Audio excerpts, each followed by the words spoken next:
So I'm Colleen McCulloch. I'm based at Soil Association Scotland, and we are talking today about whole farm plans and kind of using that data and the kind of whole farm approach to kind of look at things holistically on your farm. Um, and we're just here for an hour, so we'll kind of keep things moving. And we're going to look at benchmarking, particularly for soils and carbon for this webinar. Um, this webinar is part of a wider programme that I'll talk about in a wee minute.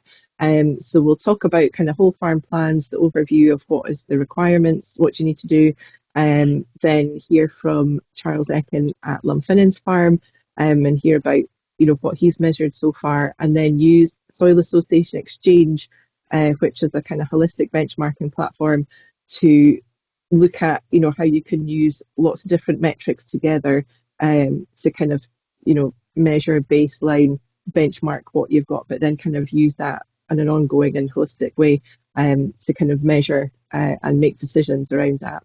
And then we'll have a bit of time for discussion and questions, and then a very quick poll at the end. So thank you as well to everybody if you filled in the little questionnaire beforehand, and we'll try and sort of take into account what people were hoping to hear about in this presentation.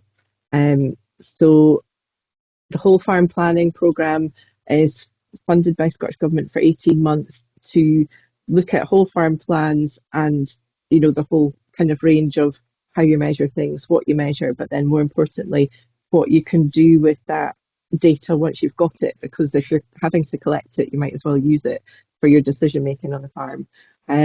So over the next 12 months, we started just before Christmas, over the next 12 months we'll have farm walks, webinars, videos, case studies. Charles, who we'll hear from shortly, was our first farm walk in January in Fife, and we'll have a range of those through the year where we'll look at sort of different topics in more detail, and webinars and things to go along with that. And the kind of reason behind doing this project around whole farm plans was to kind of just really help people think about, once you've got data, how you can use that for sort of decision making and setting objectives on your farm. So things that people will already see as linked, helping to kind of see that overall picture and how you can link things together, by managing your soil organic matter, how that affects soil fertility and flood or drought risk reduction. And things like that. So there's a whole kind of raft of objectives that might come out of measuring and baselining and benchmarking that we'll go through in a little bit more detail. And the kind of saying that I've heard a few times now, you can't manage what you don't measure. So kind of just taking that mindset of measuring and benchmarking so that you can kind of see change over time and help that inform what you're doing on a farm. So what is whole farm planning?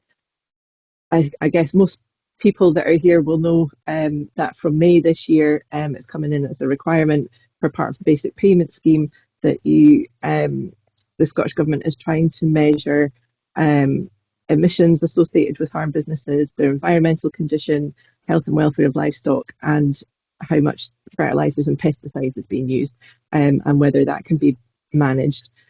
So there's this sort of compulsory element of the requirements for SCRPD, but then the hope that people can use that data to use that for your farm business.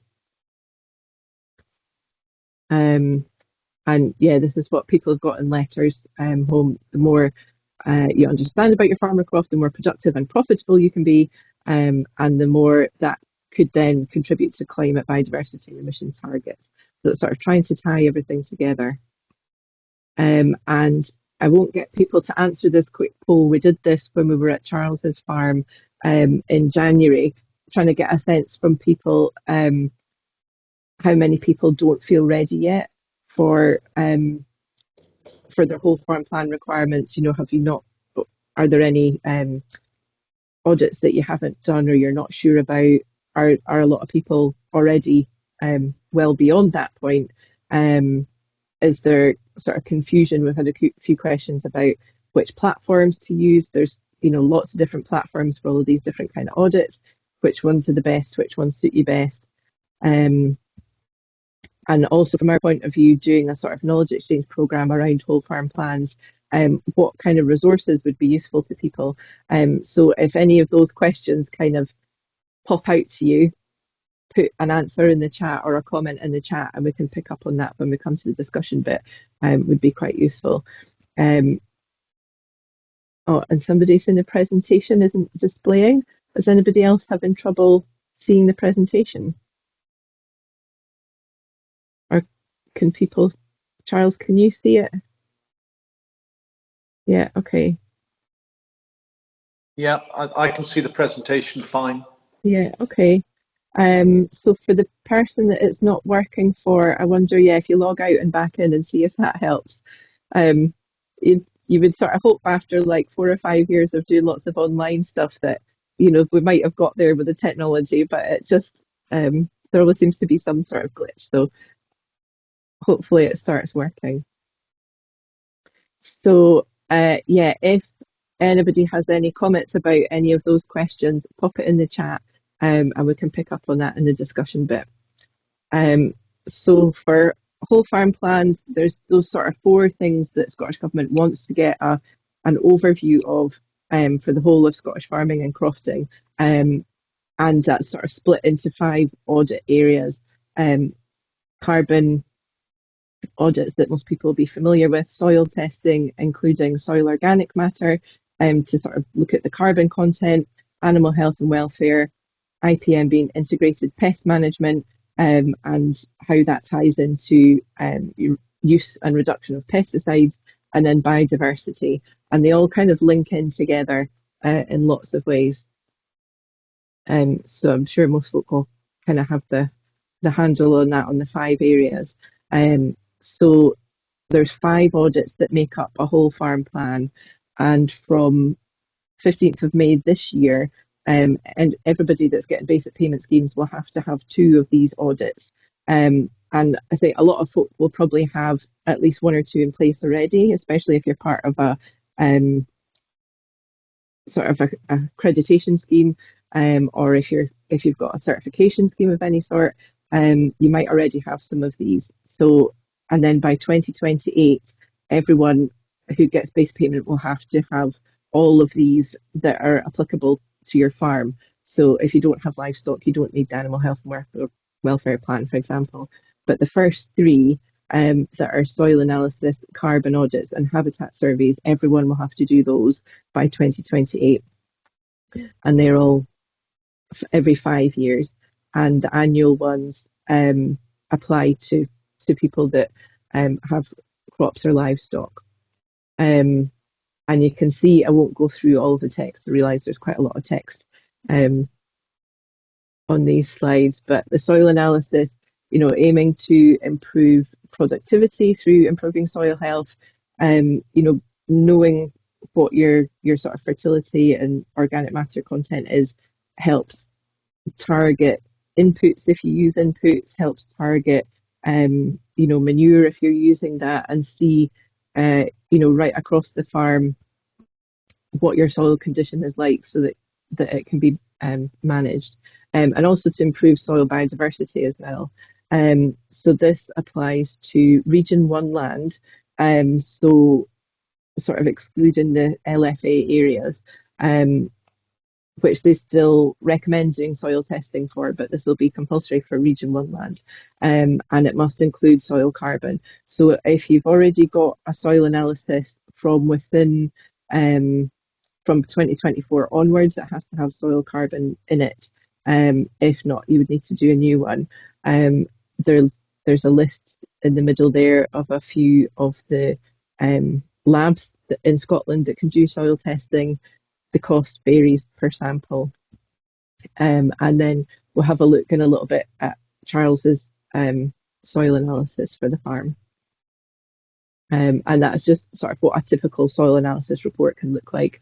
So if anybody's not familiar with that, we can look at that in more detail further on. We can come back to that if that's useful. Carbon audits as well. I think a lot of people um, in sort of supply chain schemes will might have already done this. Um, there are a few free platforms that can be used. The Farm Carbon Toolkit is one, I think, that has the sort of resource hub that comes along with it as well.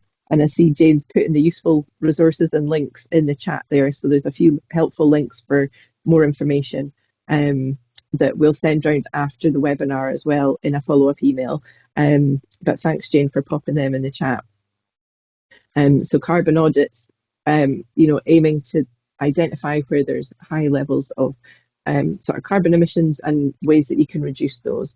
And that can tie in with like integrated pest management if you're reducing pesticide costs, improving soil health through things like green manures, all kind of tying in to reduce your carbon footprint as well as boosting soil health and boosting sort of biodiversity and pest management at the same time. So again, that was just a sort of look at what a carbon audit output might look like. The next one that probably more people haven't done yet is the habitat survey or the habitat map. That may change over time. At the moment, it's just the sort of habitat map, and that might get more complex over the next few years. But at the moment, that either gets submitted through the LPIS system, through your sort of farm mapping system that exists already. And there's a kind of drop down list of all the habitats that we're going to look at in a future webinar in more detail of, what are all the habitats and how do you kind of identify them and record them. And that was the focus of a recent farm walk in the Cairngorms as well. So we'll do more on that in more detail. So this is one that everyone will have to do. There's also a Nature Scot app coming out soon that's in the trialling phase at the moment. So that might make it quite easy once the app is kind of published, then you'll be able to sort of walk through the field with your phone and kind of, tap on the habitats as you're walking through it, which can be quite handy. And they will also accept like a paper map coloured in or just with the codes put on it as well for submitting it this year. IPM plan, integrated pest management. So this sort of ties into carbon footprints as well if you're reducing your chemical inputs, ties into improving biodiversity, crop resilience, and I won't try and go into detail of the graphic there because it's not quite big enough, but it kind of links to lots of different things. And again, people might already have this. If you're organic, you have a crop management plan which ticks this box. So if you're organic and you have crops and livestock, you already qualify for this year's whole farm plan requirements because you'll have the crop management plan and a animal health plan for livestock management plan that can fit in with this. And there's different plans available for arable grasslands and horticulture with slightly different approaches. And there's a few websites there that have sort of slightly different types of IPM plans that have templates there that you can follow. And it's sort of, as well as just reducing the chemical inputs, it's sort of thinking about variety choice, timing of planting, your sort of soil cultivation, linking it to sort of wildflower strips and sort of bringing all of those things together. And then lastly, animal health and welfare plan. I'm just kind of whizzing through this because I'm aware that we're kind of trying to fit a lot in. And we'll share these slides after the event as well, because in case it kind of feels like I'm going through this very quickly. Animal health and welfare plan, if you are, for example, part of QMS, you might already have this. They have that template on their website. There's the herd plan and Scottish Animal Health. I can't remember the rest of that. Rosa might be able to correct me. But it's in one of the links, I think. So that is around sort of improving the health, improves productivity and the efficiency of the sort of meat production, reduces emissions, and can impact your profitability if you're managing disease risk, for example, that could reduce costs that are outgoing. And again, there's different templates. So all of these things sort of fit in with the kind of whole farm planning and practice. There's a few different models which I'll kind of touch on very quickly around sort of conservation agriculture, regenerative agriculture, agroecology, and organic farming. All take this kind of whole systems approach, and a lot of them have a lot in common around sort of fertility building, through plants, through livestock, through keeping roots in the soil, living roots, building soil organic matter, soil biodiversity, integrating different types of pest management, and nutrient cycling, for example, and that all kind of links in together. So there's a few different models that, again, we won't go into a huge amount of detail here because we're kind of pushed for time. But just to kind of highlight, there's a lot of there's some differences, but a lot of similarities in where they're looking at kind of soil health and that holistic approach to kind of managing fertility that links to the health of livestock, that links to the health of crops, and having sort of hedges and trees, managing water flow through a farm, how that all kind of links together and can reduce the need for chemical inputs or the amount that you might need to use. And then this is the one for agroecology that again has a lot of the similar elements in it, that gives that kind of holistic approach. So in a second, I'm going to pass over to Charles Ekin from Lumphinnans Farm in Fife. So we did a farm walk in January around the farm here, and so I'll pass over to you, Charles, and you can sort of introduce the farm, and a bit, maybe say what you've measured on the farm as well, and then we'll talk to Rosa after that about especially the soil and the carbon at Lumphinnans, and what your baseline is like and what that can mean for how you inform your decisions going forward. So I'll stop talking now, and you can introduce yourself. Sure, okay. So just to check, can you hear me okay, Colleen? Yes, brilliant, okay. So good afternoon, everyone. My name is Charles Ekin. I'm a family-owned farm called Lumphinnans Farm, which is in southern Fife, quite close to Cowdenbeath and Kelty. We're actually new entrant farmers. We just bought the farm about 2.5 years ago. We were not farmers before. It's a 350-acre farm, as you can see there in the field plans. It's all in one block as such. No roads or railways or anything through it, so it's a nice piece of land. I would say about 1/3 of it would be regarded as arable, maybe a little bit more than what's showing there, but 1/3 I would say probably would be arable in total, and the remainder would be improved grassland with a little bit of unimproved grassland as well. In terms of when we bought the farm, we decided not to make any big decisions for the first 2 years, but we're now at the point where we wanted to make the bigger decisions about the sustainability of the farm and its resilience.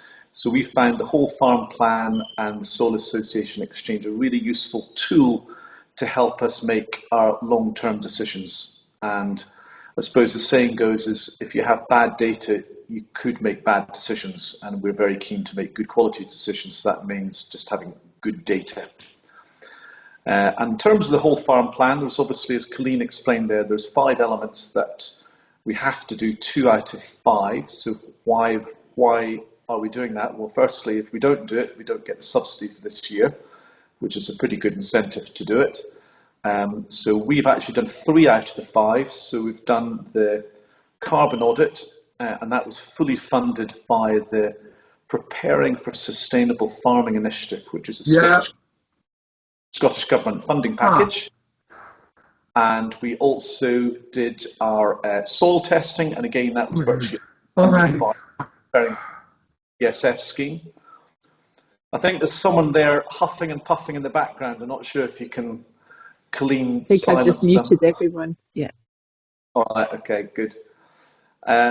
And then finally, the habitat survey or biodiversity, we have actually done that.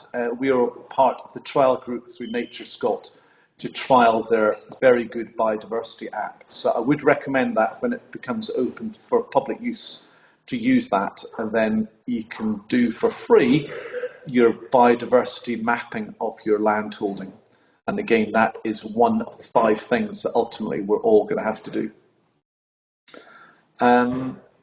So that gives you a little summary. So kind of the summary is why we're doing the whole farm plan. We're doing it to make good quality decisions to make the farm resilient to the future. And as we all know, the future is changing quite a lot. So maybe on to Rosa now, who has got all the data relevant to the farm. Thanks, Charles. Super, Yeah, thank you, stop Charles. sharing my screen. Sorry. That's all right. I just need, I'm just trying to figure out how to stop sharing.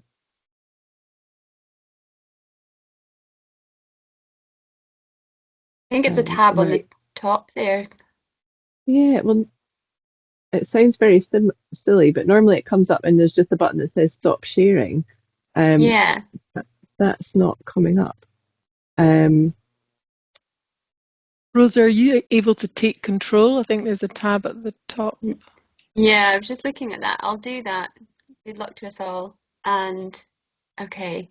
And then if I share my screen, I'm going to reset.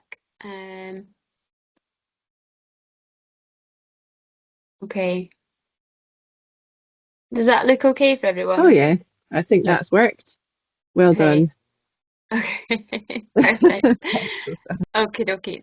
I'll just get going because, as you know, I love to chat about this and I'll go on forever. So just shout at me when it gets too much. Yeah, I think you've got till about And 1:15. okay, perfect.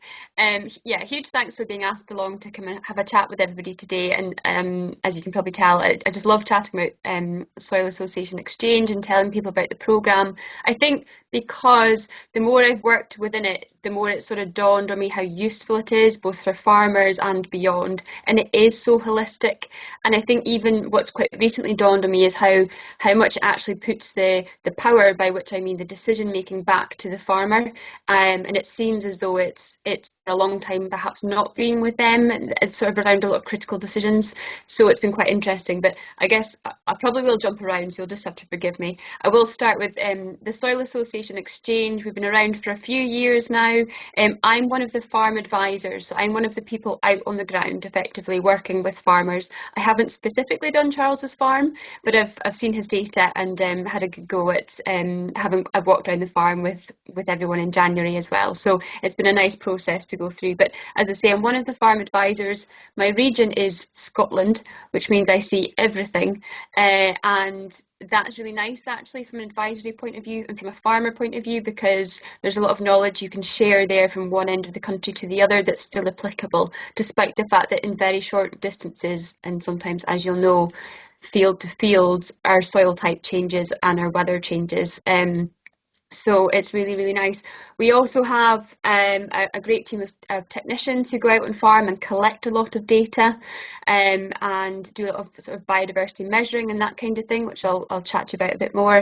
And we have a brilliant team sort of behind it all, if you like, who've just developed this, what we call a dashboard, which is the part that you're seeing at the moment, and a fantastic scientific advisory board who've put together all the kind of measurements, why we measure things, how we measure them, and that methodology gets reviewed on a regular basis. So it's important to sort of highlight that this programme has evolved so much in such a short space of time, based on changing science, based on farmer opinion, based on upcoming changes, for example. And actually something to point out within that is so my colleagues down south, so Soil Association Exchange, we work with farmers all across the UK, not just organic, actually probably worth mentioning that. I think sometimes it gets a bit confused. So all farmers, all systems, we see everybody.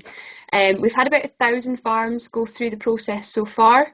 So that gives us a nice sort of little bank of data to start off with. And And I've lost what I was going to say after that, so that's fine. We'll just carry on with the next bit. The map that you can see in front of you here on the screen, hopefully, it is a really nice way of, so it's mapped the fields on there, as Charles mentioned.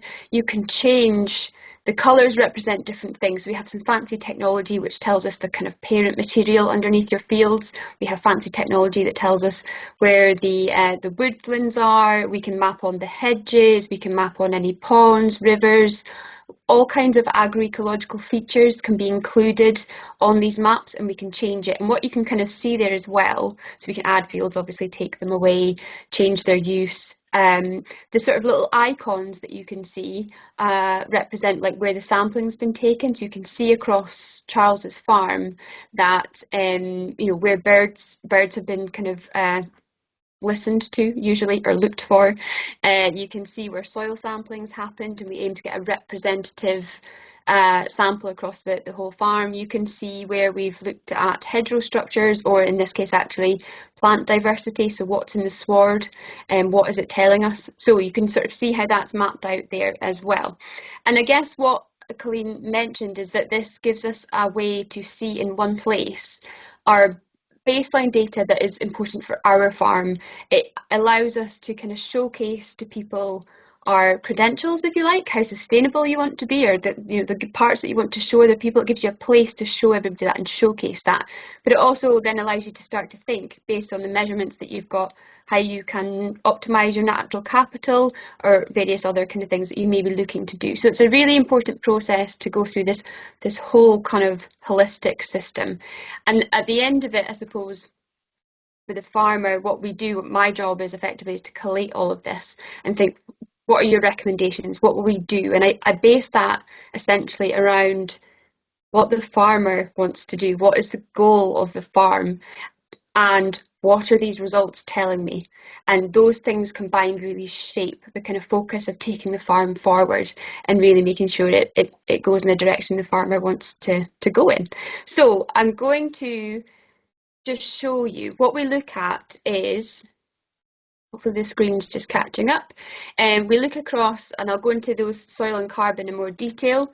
So important to say that we are compliant for Scottish Whole Farm Plan requirements, if you like, for soils and for carbon. So if you've been through this process already, you're compliant, or if you're considering going through it ahead of the deadline for the 15th of May, I think, then this means that those two aspects are compliant. The other things that we look at those things in detail. The other things that we measure and go through are biodiversity, animal welfare, water, and then there's a social side as well, which quite often doesn't get kind of pulled into this holistic vision. So around that, we might think around, how much food are you producing, for example, or what are your what's your staff team like? What are the skills like there? Where can we develop that? So there's a whole other side to it around that as well. I wanted to just quickly mention, because we talked about the biodiversity audit that is going to be needed. We're not there yet, okay? But just note, we look at all these different things, the various habitats, the space for nature, the plant life, the bird species, the connectivity across your farm, what the sort of tapestry is like, can things move across your farm? We look at hedgerow structure. I was out yesterday looking at hedgerow structures and pulling apart soil samples and all sorts of things in the field. We look at crop and livestock diversity as well. So these are the things, and I won't go into detail because it's not the focus of this, but these are the things we'll be working towards for whole farm plan compliance. So let's go back to soils. I'm just jumping through the dashboard. When you sign up to this, if you're part of this programme, we teach you how to use it and what it all means. I'm going to flick through quite quickly, just for the benefit of everyone seeing a bit about it. So we've looked at soil organic matter, okay? Now, what I tend to do is Charles's results for his farm, I can get my mouse to work, are right down at the bottom here, okay? So don't get too bogged down in it, but it's very simple. On the left-hand side here, we've got the sample of the field that was sampled, and what we've recently added in is that you can actually now add your own. If you have field names, top field, that kind of thing, you can add those in now. But we've got some representative samples here, and then we've got the soil organic matter. which, as you can see here, we've got sort of 16, 7.9, 13.7 and 16.7. So if I look again at this field here, 0, 8, 2, 8, this little narrow stretch here, it's got an organic matter of 16.7%. And it takes into account your rainfall area and various other factors as well. And what this tells me about the organic matter for Charles's farm, we've got a little kind of reference grid, if you like, and I can work these things out, and that's what will happen if you kind of go through this process, is that his organic matter is sitting in a really nice place, effectively. We can see that it's good scores. He's scoring about a 4 out of 5 or a 5 out of 5, generally speaking. So these are good results. And as I say, you can see on your own farm where these samples or what fields these have come from as you come up. Now, we've talked a wee bit about benchmarking. So hopefully I'll just need to move you guys out of the way so I can see my own screen. 2 seconds. There we go. So you can hopefully see this kind of benchmark or graph on this screen here. So not every single metric that we measure has this, but where we can, we've got it there. And not every farmer will want this. That's important to say as well. But if you want it, it's there. And as you can see for one of the fields here, so the arable field that Charles had measured for his organic matter, the result must have been 7.9%. And so on this graph, he's sort of sitting around the 96% there. And that's based on 670 other farms. I hope everyone can see the mouse and kind of where I'm going with that. So you can kind of see where you sit amongst other farmers. But I think it's also important to just think about, it's important to see where you sit amongst yourself as well. And that comes with time. So the more, as you go through this and you have more data over more years, you can start to track change and see where you sit and check where improvements are being made. And that's important. And you can look at that across all the different sort of field types and sort of change it around. Interesting to note, I will just highlight this. That arable field has the lowest organic matter compared to some of the grassland ones there. So that's what I'm sort of looking at when I'm sort of thinking about it from that point of view. So I'm going to skip forward or back or one of them to the main part of the soil. We'll look at bulk density again. So again, I'll just show you the same sort of system. So come down to the results, bulk density. Effectively, we're looking at it here. We've got our same sample fields. Essentially, the lower the number, the better the score. So bulk density relates to kind of, it's sort of correlated with soil compaction effectively, and it's affected by things like tillage and traffic and manure and that sort of thing. So again, what you can see here is the arable field slightly more compacted compared to some of the grassland fields, for example. So it may have indicated there's been some tillage there at some point. I don't know if that arable field rotates around the farm or stays in the same place, because I haven't been through this process with Charles myself, but that's something I would pick up in conversation, for example, and that might become a recommendation, giving you all the clues. And then let's have a little look. I won't go through every single one because I can see hopefully you're getting the gist of how this works, but we'll just pick up on earthworms because everyone talks about earthworms. Now, and the reason I also sort of pick this one is because sometimes there are things which I can't explain, and that's okay. Sometimes things just happen and you're not quite sure why, and it's not what you expect, and that's fine. It's been able to just understand that, and sometimes it's weather related. So good example, these are the earthworms. So hopefully I just need to move my little icon out of the way and I can see you all. You can see where the soil samples for the worms were taken in each representative field. So those little wormy icons there, they took various pits and they've like averaged them out essentially. And then what you can see is, I'm just moving you out the way there. So for example, this top field, in this first sample, there was one worm and it was a young worm. So we break it down by type and then by adult or young. So this was a juvenile anisic worm. So they're like the long ones that go up and down. They create pores and channels in the soil up and down the way. And the fact it's young is also quite interesting. So you prefer to have more adult populations in your soil. Again, something to think about around a management points of view as well. I won't go into too much more detail on worms, but you can see where you can get that information. If I look at carbon, so all of this stuff is what we're chatting about with the farmer. You know, what does it mean? What will we do? Some things we can't change, that's okay. Some things we can. Sometimes with worm counts, if it's been very dry, that'll muck it all up. Ideally, you want to measure them in spring when it's just rained and it was warm. So, you know, you have to take these things into account. With carbon, again,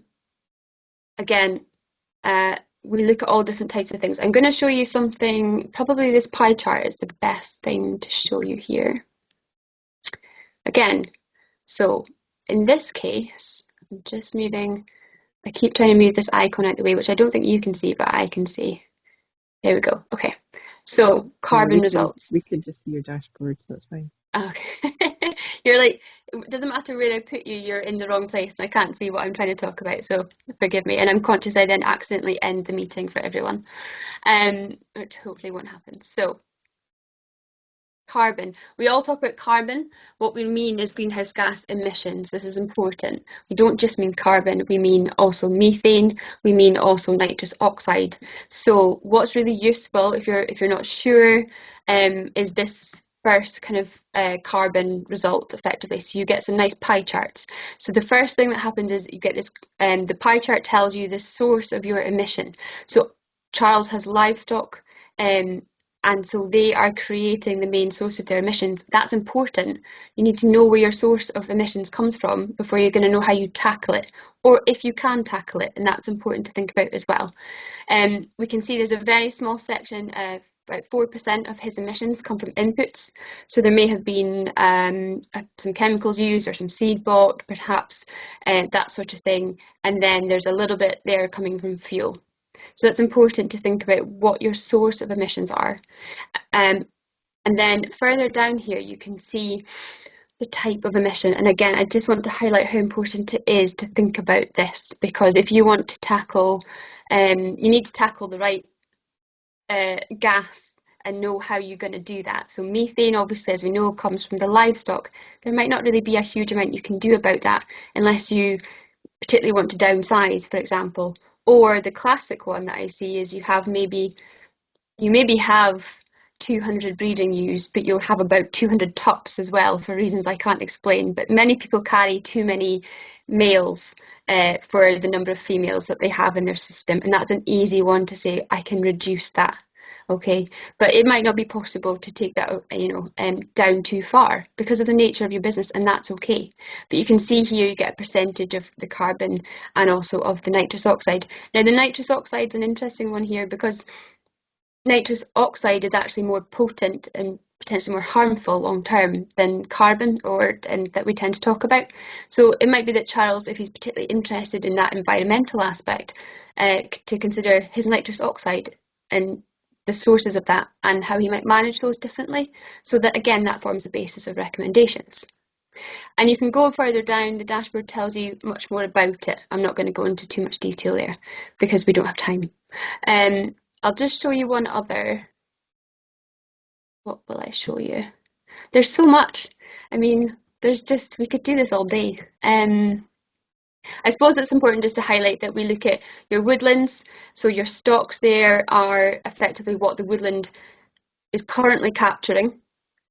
And so it might be, for example, 300 tonnes a year, just as an example. And your flow is what it's capable of capturing every single year from then on. So it might be like 5 tonnes per year, based on the fact that woodlands grow and change, the roots expand, that sort of thing. They're constantly changing. And that's the same concept, if you like. We also look at things, when everyone has like a tree or a random patch that sort of sits outside of a bigger block of woodland. We capture that as well. We capture hedgerows as well, size, structure, density, all sorts of things. And we look at soil carbon as well. So that's a requirement actually for the whole farm plan. How hard they're going to be on that this year, I don't know, but it is technically a requirement as part of your sampling. So we look at soil carbon as well.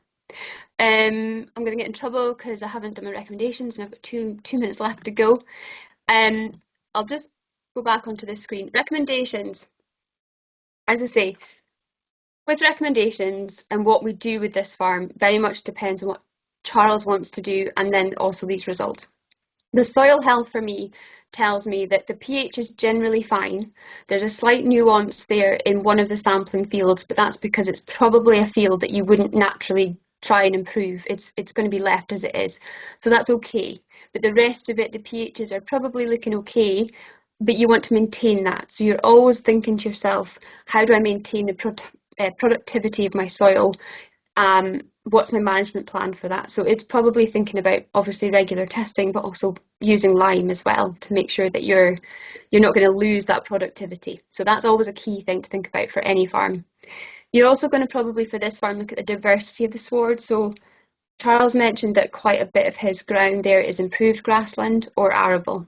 So that's a real opportunity in a lot of ways to think about what plants can I actually put in there that are going to benefit the soil structure, that are maybe going to hold nutrients, but particularly when we think about we're going to be grazing this.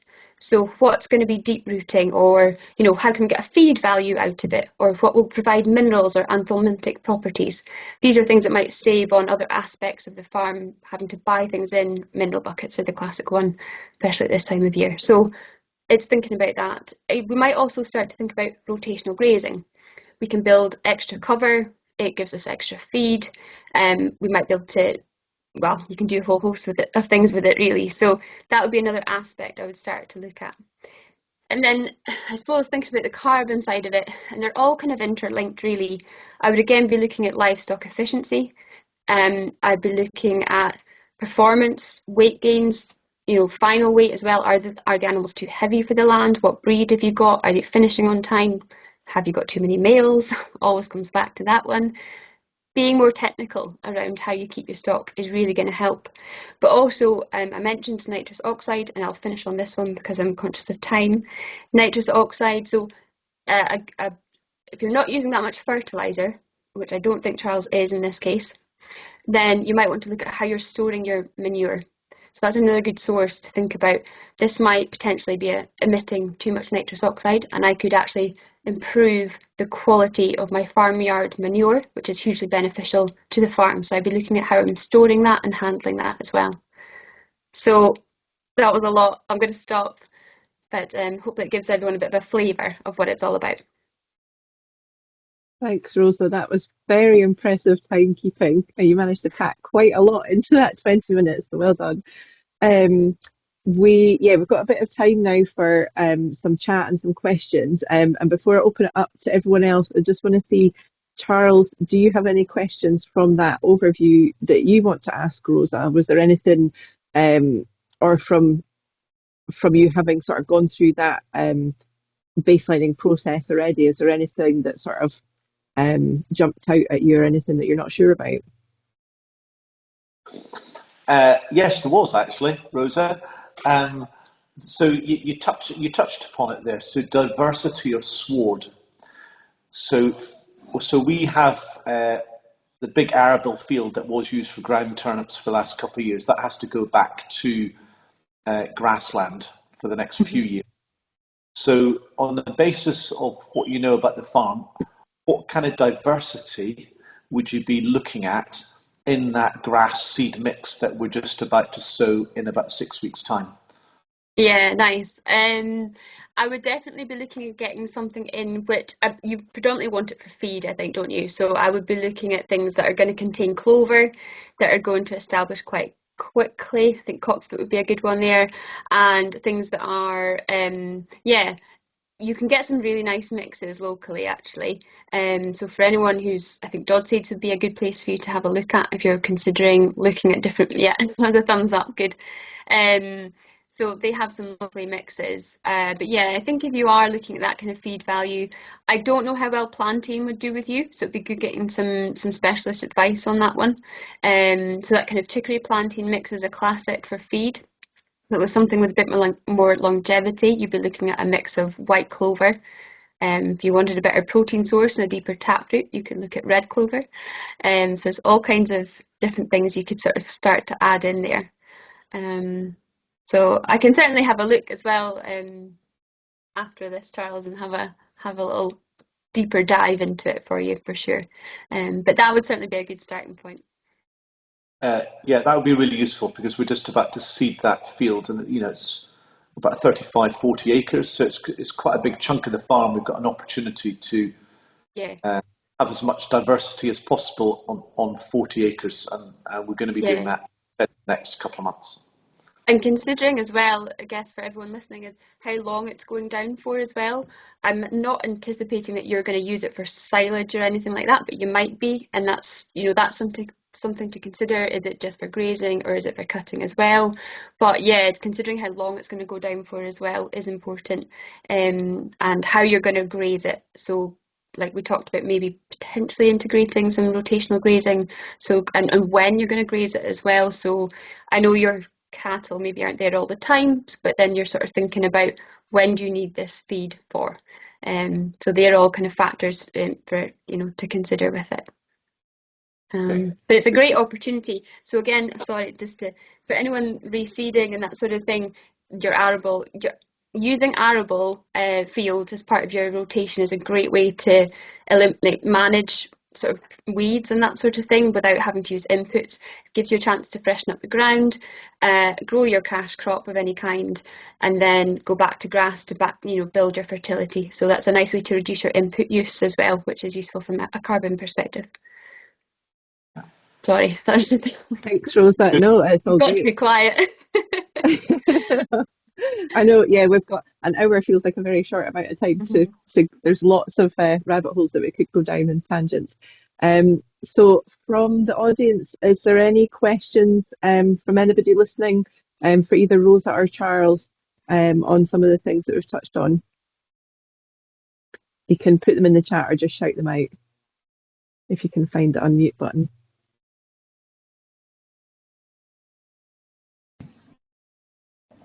Ali? Hi, thank you, Rosa.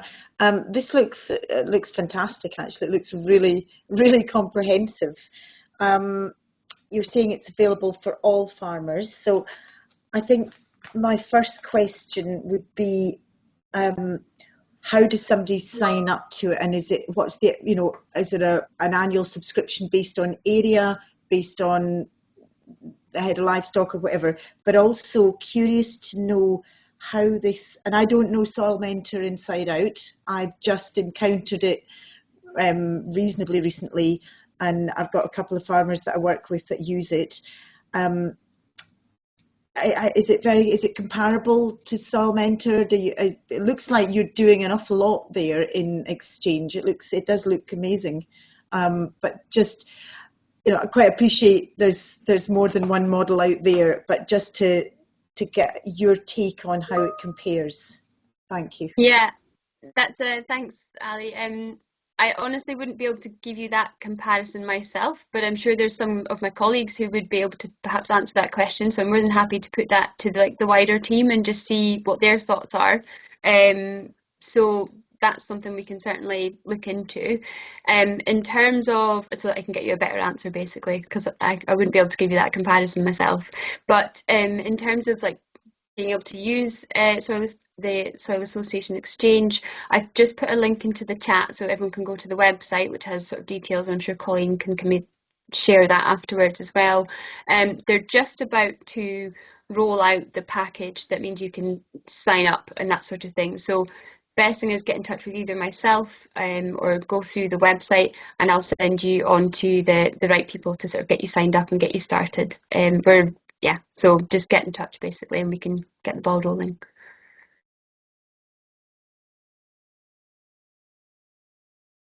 Thanks, Ali. Is there any other questions? If not, I think I've got one for Rosa, which is, after having gone round quite a lot of farms all over Scotland and seen lots of different farm types, is there any sort of common themes that you're seeing coming through in terms of challenges that people are having or things that people are interested in changing? Like, is there a common theme in like people's priorities of what they want to do, or sort of common challenges, or is there any sort of common themes that are That's a coming great out to you, one. having been across lots of farms? Yeah, oh, that's a great question. Are there common? I mean, I And there think, might not be an answer. yeah, I mean, people are definitely aware of if you're in a supply chain and sort of people having to think about changing their system because they're being asked to, because they have to fit a certain model, if you're on that kind of system. And I think there's two ways, like some people are sort of embracing that change and they are looking at intercropping things, or, introducing that rotational grazing and that sort of thing. And then there's people who really are like, whoa, what is all this? And I just want to do it how I do it. And that's understandable. That's their business and it's theirs to run. So that's been quite mixed, I would say. Definitely, the common theme I find, interestingly, across Scotland is poor pH, is just really basic. So basic things like that, really, which maybe just get overlooked because you're busy. And yeah, and I think definitely, as I sort of touched on earlier, is there's a heavy reliance on, and I hadn't really personally picked up on it, I suppose, so much until recently, is or realize what it was, is there's this feeling of like people have always trusted someone else to make their decisions around maybe their agronomy, for example, and maybe never questioned why they're doing it. And I find that a lot when I'm asking people why they've done something, it's only because I'm trying to find out what they needed from it so I can work out how it can be better. But they don't always know the answer to that because they're just, somebody else just makes that decision for them, and that's a shame because it's your business. And so I feel like with this, it sort of gives them that back and just, let's think about what's going well and what you'd like to improve and how we'll get you there. And it's you that needs to lead it. So yes, it's been quite interesting. That's a really good question. Yeah, people are just very aware. I think in farming, everybody is trying to do the best thing that they can within their system. And that's great. And that needs to be embraced and just, supported right the way through. Great, thanks. And there's a hand up, Ali. Yeah, sorry, another quick question. Can Exchange integrate with other sources of data collection? So, for example, I'm thinking of there's so many apps out there now for recording wildlife species, etc. Can you import data quite seamlessly? Yeah, so this is a good one. I hope I get this answer right. I think for certain things, so what they've done now is farmers can enter their own data for certain things. So for a long time we had this head war about what to do, because obviously for a technician or someone like myself coming onto the farm for one day, it's a snapshot of the situation, and things like birds or worms, which are the two which seem to get people really hung up, if they're not represented well enough on the day, that upsets people, and that's understandable. So then we had this thing of, do you let people then enter their own data, but then how do you then trust that? When this goes into a baselining and benchmarking system, how do you trust the data? So anyway, they've got over that now. So farmers can enter their own data. We've got a way to do it that's right, if that makes sense, that will work and not skew things. And what they are working on as well, we literally were speaking about yesterday about being able to use other sources of data, and it's a discussion, I think, at the moment is the thing to say, because it's this going back to this reliance thing. If you as a farmer have had someone, for example, come and do something and you've got that data, perhaps you can enter it, but it's a discussion for sure. But what I will say is nothing is ever off the table with this, and they love to hear people's ideas. And so, for example, what they've just done in England, and of course this is maybe not ideal now, but they have just, the idea is that you can make this integrate with other organisations. So for us, obviously, rural payments, be able to upload, everything's in one place and you can share it with the department effectively. Things are in the same place. So they had just started doing that for SFI requirements down south, and they have it now that you can do all that. Obviously, that might not be a long-term thing that's now needed, but that's how it works for them. They can integrate whatever they need to show for their SFI requirements is on here, and that speaks to their system effectively. So I imagine they will do the same thing with this. And yeah, nothing's off the table. So it will all come, and it's amazing how quickly it has. In the last 2 years that I've been doing this, it has changed so much to fit the needs of farmers and make it really farmer friendly. So it's really adapting all the time. Just muted myself again. Yeah, I think it's sort of worth noting that from a lot of other conversations that I've been having with different groups of people, that I think that that's the sort of direction of travel that everybody wants to go in, that from a farmer or crofter point of view, you should only have to just gather this data once and load it somewhere, and then, you know, be able to sort of share it with, you know, different requirements or people or platforms or Scottish Government, rather than having to collect it in slightly different ways for different things.